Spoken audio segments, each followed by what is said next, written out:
എല്ലാവർക്കും നമസ്കാരം. എൻ്റെ പേര് ആദർശ്. ഞാൻ മലപ്പുറത്ത് നിന്നാണ് വരുന്നത്, തിരൂരിൽ നിന്നാണ് മലപ്പുറം. ഞാൻ ബേസിക്കലി ഒരു സിംഗറാണ്.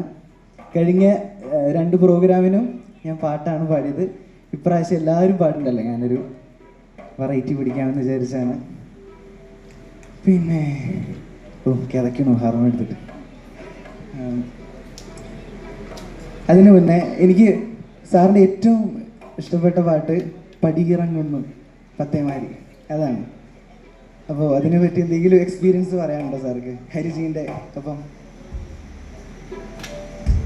അത് ഹരിജിയാണ് പാടിയത്. സത്യം പറഞ്ഞാൽ ആ സമയത്ത് ഞാൻ ബോംബെയിൽ പോവാതെ അദ്ദേഹം പാടി അയക്കുകയാണ് ചെയ്തത്. ഞാൻ ട്രാക്ക് പാടിയിട്ട് അവിടെ അദ്ദേഹത്തിന് അയച്ചു കൊടുത്തു. അപ്പോൾ സൈബു എന്ന് പറയുന്ന അദ്ദേഹത്തിൻ്റെ ഒരു മലയാളി സൗണ്ട് എഞ്ചിനീയർ, സൈബുവായിട്ട് പരിചയമുണ്ട്. അപ്പോൾ സൈബുവിനോട് പറഞ്ഞു ഇതായിട്ട് പാടിച്ചാൽ മതി എന്ന് പറഞ്ഞിട്ട് ഹരിജി വന്നപ്പോൾ എന്നെ വിളിച്ചു, സംസാരിച്ചു, പാട്ട് ഇഷ്ടപ്പെട്ടു എന്നുണ്ട്. അപ്പം അന്ന് ഞാൻ ട്രാക്ക് പാടിച്ചത് തിരൂരുള്ള ഒരു സിംഗറാണ്. അദ്ദേഹത്തിൻ്റെ പേര് ഷബീർ, അറിയാം ഷബീർ അലിയെ കൊണ്ടാണ് ഞാൻ ട്രാക്ക് പാടിച്ചത്. അപ്പോൾ ഹരിജി പറഞ്ഞു, അയ്യോ Viji, why should you make me Singh this, he has already sung it so beautifully എന്ന് പറഞ്ഞു. അപ്പോൾ നമ്മൾ അതല്ല, അദ്ദേഹം ഭംഗിയായിട്ട് പാടിയിട്ടുണ്ട്, പക്ഷേ ഹരിജിയുടെ ടോണിൽ കേൾക്കാൻ എനിക്കിഷ്ടം എന്ന് പറഞ്ഞു. അപ്പോൾ അദ്ദേഹം പാടിയിട്ട് എനിക്ക് അയച്ചു തന്നിട്ട് musical wise it was very much okay. പക്ഷേ ഡിക്ഷൻ പ്രശ്നങ്ങളുണ്ടായിരുന്നു. ഞാൻ സൈബുവിനോട് പറഞ്ഞിരുന്നു അത് ഒന്ന് ശ്രദ്ധിച്ച് ചെയ്യണമെന്ന്.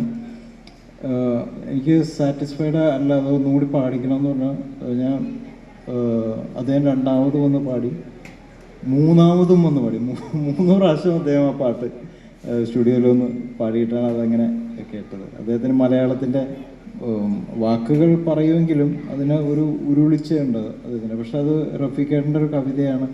അപ്പോൾ ഭയങ്കര രസമുള്ളൊരു വരികളാണ്. അപ്പോൾ അത് എനിക്ക് വളരെ വാശിയുണ്ടായിരുന്നു, ആ വരികൾ ഭംഗിയായിട്ട് പാടണം എന്നുള്ളത്. അപ്പോൾ അദ്ദേഹം അസാധ്യമായി പാടി. പക്ഷേ വാക്കുകളുടെ ഒരു പ്രിസിഷന് വേണ്ടിയിട്ട് 3 പ്രാവശ്യം അദ്ദേഹം റിപ്പീറ്റ് ചെയ്ത് പാടേണ്ടി വന്നു എന്ന് മാത്രമേ ഉള്ളൂ. അതിൽ ചരണത്തിൽ സംഗതികളൊക്കെ ആളുടെ ആണോ അതോ?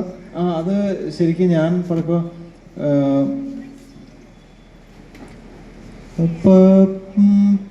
പടിവരെ വന്നെത്തി നോക്കിയ പ്രിയ നിലാവുകളെ കഥകളച്ചുവിതുമ്പി നിൽക്കും വിരഹസന്ധ്യകളെ, ഇങ്ങനെയാണ് ചെയ്തത് പുള്ളി. ചെറുതായിട്ട് മാറ്റങ്ങൾ.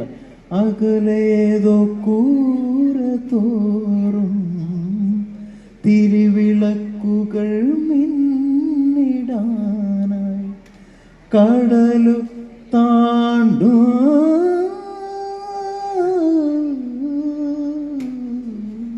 അത് ശരിക്കും ദുബായിലേക്കാണ് പോകുന്നത്. അപ്പോൾ അവിടെ മാത്രം ഞാനൊരു അറബിക് ടച്ച് കൊടുത്തത്. പക്ഷെ അത് അദ്ദേഹം പാടിയില്ല, അത് ആ ചാരുകേശിൽ തന്നെയാണ് അത് പാടിയത്. അപ്പം ഞാൻ ചെയ്ത് കടലു താണ്ടു,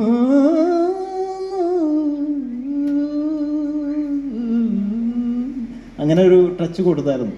പക്ഷെ അത് അദ്ദേഹം മറ്റേ രീതിയിൽ തന്നെ ഒരു സംഗതി. പക്ഷെ രസമാണൊക്കെ, ഭയങ്കര രസമാണ് അദ്ദേഹം പാടിയത്.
ഗംഭീരം കേട്ടോ. ആദർശ് പി ഹരീഷ്, സന്തോഷം, താങ്ക് യു. മധുരം ജീവാമൃതബിന്ദു. അപ്പം വോക്കൽ മാത്രമല്ല ഹാർമോണിയവും ആദർശ് പി ഹരീഷ് അതിലും വിദഗ്ധനാണെന്ന് നമുക്ക് മനസ്സിലാക്കുന്നു. സന്തോഷം കേട്ടോ. നമുക്ക് മറ്റൊരു ഗാനം, പുതിയ